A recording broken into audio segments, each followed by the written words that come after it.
दोस्तों, इस दुनिया में तीन तरह के लोग पाए जाते हैं। पहले वो इंजीनियर्स जो बड़ी बड़ी आधुनिक मशीन बनाते हैं, दूसरे वो ऑपरेटर्स जो इन मशीन्स पर काम करते हैं, और तीसरे आते हैं वो जो सिर्फ खड़े होकर घंटों तक इन मशीन्स के काम को बस देखते ही रहते हैं। अब हम आते हैं उन तीसरी प्रजाति के लोगों में जिन्हें ये आधुनिक मशीन से कुछ बनकर बाहर आना और इनके काम करने के ढंग को देखना बहुत पसंद है। तो अपनी दिलचस्पी की पेटी बांध लीजिए, क्योंकि आज हम आपको दिखाएंगे ऐसी मशीन्स जो अपने कामों से आपकी आंख बांध लेगी, और साथ ही दुनिया में चल रही आधुनिक मशीन्स की जानकारी से आपकी जीके भी हम बढ़ा देंगे। तो आइए शुरू करते हैं बिना किसी देरी के।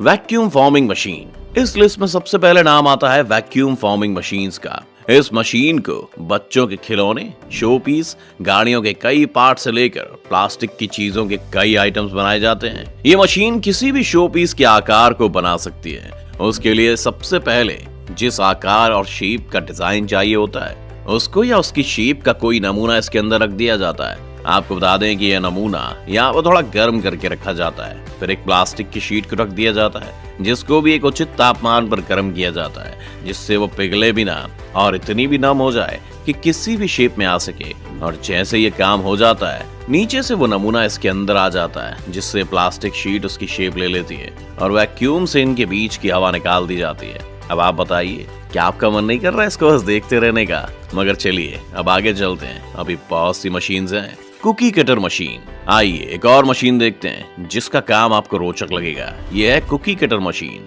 ये एक तरह से स्टील की हल्की सी प्लेट्स को डिफरेंट शेप देने में काम आती है। फिर बाद में इन कटर्स का आप इस्तेमाल करके तरह तरह के डिजाइन की कुकीज बना लेते हैं। पहले इस मशीन में एक सीधी स्टील की प्लेट डाली जाती है, जिसको राउंड शेप में किया जाता है, और राउंड शेप में आने के बाद उसको एक डिजाइन के ढांचे के चारों तरफ रख दिया जाता है। और ऐसा करने के तुरंत बाद ये मशीन अपने हाइड्रोलिक ब्लेड से उस स्टील की प्लेट के ऊपर टूट पड़ती है और उसको एक आकार दे देती है।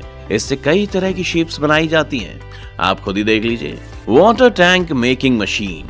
कभी आपने अपने पानी का नल खोलते वक्त ये सोचा है कि जिस टंकी से ये आ रहा है वो कैसे बनती है? इतनी बड़ी प्लास्टिक की शेप बनाने के लिए कारीगर की जरूरत पड़ती है या किसी मशीन की? तो चलिए आपको मिलवाते हैं जल ही जीवन है कि ये मम्मी से। ये है वाटर टैंक मेकिंग मशीन। इसके अंदर 4 टंकी के आकार के मोल्ड्स होते हैं। इन मोल्ड्स में खास तरह का पाउडर डाला जाता है। पाउडर डालने के बाद इसको बंद कर दिया जाता है और एक हाई टेम्परेचर पर इसको घुमाया जाता है। यहाँ टेम्परेचर इतना गर्म होता है कि वो पाउडर इसमें लिक्विड बन के घूमता रहता है, और जब ये लिक्विड पूरा मोल्ड के आसपास लग जाता है तो इसको कूल करने के लिए एक फ्रीजर्स लगाया जाता है, जो इसको ठंडा कर देता है। और जब ये ठंडा हो जाता है तो इसमें से फिर निकाली जाती है ताजा वाटर टैंक, यानी आपकी टंकी। नरगीसा PC16। ये मशीन मोटी मजबूत लोहे की सलाखों को शेप देने का काम करती है। सबसे पहले एक लोहे की सरिया या रॉड को गर्म किया जाता है। इसको इतना गर्म करते हैं कि वो रॉड अपनी सख्ती छोड़ दे, और जब ये इतनी गर्म हो जाती है तो इसको नरगिस के बीच रखा जाता है, जिससे वो बड़ी सफाई से इसको मोड़ देती है। ये डिजाइन के लिए उपयोग होने वाली रॉड्स को बनता देखिए, कैसे मजबूत रॉड कुछ ही देर में घूमती घूमती एक नए आकार में आ जाती है। आप इसको थोड़ा और देख लीजिए, तब तक हम अगली मशीन आपके लिए ढूंढ के लाते हैं। Snow shovel. ये स्नो शॉवल, ये मशीन बर्फ को हटाने के काम आती है। जिन देशों में बहुत ज्यादा बर्फ पड़ती है और लोगों के घर के सामने बर्फ जमा हो जाती है, वहाँ पर इस मशीन का यूज किया जाता है। ये एक वैक्यूम क्लीनर की तरह काम करती है, और इसके अंदर लगे छोटे से ब्लेड्स बड़ी और भारी बर्फ को काट कर छांट देते हैं। ये बैटरी से चलती है और इसको चलाना भी बहुत आसान और दिलकश है। देखिए कैसे बर्फ की मोटी चादर को काट कर ये अपनी जगह बनाती जा रही है, और आकार में छोटी होने के कारण इसको कहीं भी लाया ले जाया जा सकता है। क्यों लग रहा है ना एकदम छोटी जेसीबी की खुदाई जितना रोमांचक। Wire spacing machine. क्या आपने कभी सोचा है कि पूरी बिल्डिंग और इमारत बनाने के बाद फिर उसकी दीवारों के बीच में तार कैसे लगाए जाते हैं, वायरिंग कैसे होती है? तो आइए आपको दिखाते हैं वो छोटू सी मशीन जो ये काम आसानी से कर देती है। बस एक कारीगर को इसको पकड़ कर वहां से घुमाना होता है जहाँ आपको वायरिंग करवानी है, और ये दीवार में उसके लिए जगह बना दी जाती है। पहले ये काम हथौड़ी और छेनी से हुआ करता था, जिसमें कई हफ्ते लग जाया करते थे। अब ये मशीन बस दीवारों के चारों ओर घूमती है और उसमें बिजली के तारों के लिए जगह बना देती है।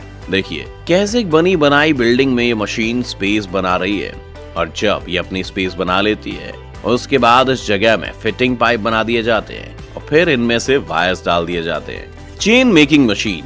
दोस्तों यहाँ पर हम आपके पैंट की चेन की बात नहीं कर रहे हैं, बल्कि उन बड़ी बड़ी जंजीरों की बात कर रहे हैं जिनमें हीरो को बांधकर विलेन उसकी माँ बहन पर अत्याचार करता है। ये वो मशीन जो भारी भरकम चेन बनाती है। सबसे पहले इसके अंदर एक बड़ी सी रॉड को डाला जाता है, जिसमें मशीन उस रॉड को कुछ कुछ दूरी पर निशान बनाती जाती है और रॉड को उस जगह से हल्का सा काट देती है, मगर तोड़ती नहीं है। जब ये रॉड आगे जाती है तो एक और मशीन हाइड्रोलिक पावर से उस नाजुक हिस्से को रॉड से अलग करके उसे मोड़ देती है और नीचे से 2 और ब्लेड्स आते हैं जिसको शेप देने और चेन को एक सांचे में पिरोने का काम करते हैं। देखिए सारा काम कितनी जल्दी हो रहा है और हर मशीन के काम करने में सिर्फ मिली सेकेंड्स की देरी है। यहाँ से चेन आगे जाती है तो इसके मुंह खुले रह जाते हैं और एक मशीन इसके खुले मुंह को बंद कर देती है। Steel wire rope making machine. आम रस्सी बनाना तो दोस्तों आसान है और बोरिंग भी। हम आपको दिखाएंगे कैसे स्टील के मजबूत वायर्स बनाए जाते हैं।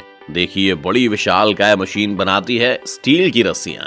इसमें सबसे पहले बहुत ही पतले और नाजुक स्टील के तार लिए जाते हैं। इनके रोल्स होते हैं जिनको इस मशीन में फिट किया जाता है। ऐसे 15 से 20 रोल्स इस मशीन में डाल दिए जाते हैं और फिर इस मशीन की रोलिंग शुरू हो जाती है। और जब ये रोलिंग शुरू होती है तो इतने सारे तार उन रोल्स में से निकलकर आपस में बनते बनते आगे बढ़ाए जाते हैं, जो इस मशीन के अंदर जाते हैं और बाहर निकलते हैं एक मजबूत स्टील वायर रोप के रूप में। फिर इन वायर रोप्स के भी बड़े बड़े रोल्स बना लिए जाते हैं। आपको बता दें कि ये स्टील वायर रोप्स बड़ी बड़ी ट्रेन, ट्रैमवे, एलिवेटर और इलेक्ट्रिकल कंस्ट्रक्शंस में इस्तेमाल होते हैं। साम स्प्लाइस। दोस्तों आपने स्टील वायर रोप बनते देख ली, वो तो बहुत मजेदार थी। आइए अब आपको दिखाते हैं कि कैसे एक मशीन उस मजबूत रस्सी को एक फंदा यानी कि स्लिंग में बदल देती है। ये एक हाइड्रोलिक मशीन होती है दोस्तों, जो अपना प्रेशर डालकर रस्सी को फंदे में बदल देती है। इसमें सबसे पहले एक स्टील के टुकड़े को हाइड्रोलिक प्रेस के अंदर फिट किया जाता है और उसके बाद रस्सी को इसके अंदर से पार किया जाता है और फिर दोबारा से इसके मुंह को इसके अंदर घुमा कर लाया जाता है, जिससे ये एक फंदे का रूप ले लेती है। और उसके बाद ये मशीन अपना प्रेशर डालकर फंदे को हमेशा के लिए जोड़ देती है और मजबूत बना देती है। ये इतना मजबूत होता है कि इसको क्रेन्स वगैरह में इस्तेमाल किया जाता है। यहाँ आप अंदाजा लगा सकते हैं कि 2 स्टील के सिरों को आपस में जोड़ने के लिए इस मशीन को कितना प्रेशर लगाना पड़ता होगा। Eco green. क्या आपने कभी सोचा है दोस्तों कि उन टायर्स का क्या होता है जो खराब हो जाते हैं? कहा जाता है कि वो तो पड़े पड़े हमारे एनवायरनमेंट को नुकसान पहुंचाते रहते हैं। उन मरे हुए टायर्स को मोक्ष की प्राप्ति करवाती है ये इको ग्रीन मशीन। ये एक श्रेडर का काम करती है और इसके अंदर बड़े, छोटे, मोटे और सभी तरह के टायर्स डाल दिए जाते हैं। इसके अंदर आते ही इसका श्रेडर उनको छोटे छोटे टुकड़ों में तोड़ देता है। इसके अंदर कितने भी टायर्स डाल दिए जाएं, इसकी वर्किंग पर उनका कोई असर नहीं पड़ता और इनको काटती चलती है। ये मशीन 1 घंटे में कम से कम 12 टन टायर श्रेड कर सकती है। आपको बता दें कि आगे जाकर ये सारे टुकड़े ले जाए जाते हैं और फिर इन्हें रिसाइकल करके दोबारा टायर्स बनाने में इस्तेमाल किया जाता है। तो ये थी कुछ मशीन्स और उनकी कारीगरी, जिनको देखते वक्त लगता है कि शायद ही हमारी जिंदगी में कोई टेंशन होगी, क्योंकि दोस्तों हमें पता नहीं होता, मगर किसी मशीन की रोमांचक वर्किंग को देखना हमारे माइंड को रिलैक्स और शांत करता है। अगर आपको लगता है कि आपके किसी दोस्त को माइंड रिलैक्स करने की आवश्यकता है तो ये वीडियो उसको आप फॉरवर्ड कर सकते हैं। साथ ही हमें कमेंट करके जरूर बताएं कि इन सब मशीन्स में से आप किस मशीन को घंटों तक देख सकते हैं। हम चलते हैं, मिलेंगे आपसे अगली मजेदार वीडियो में।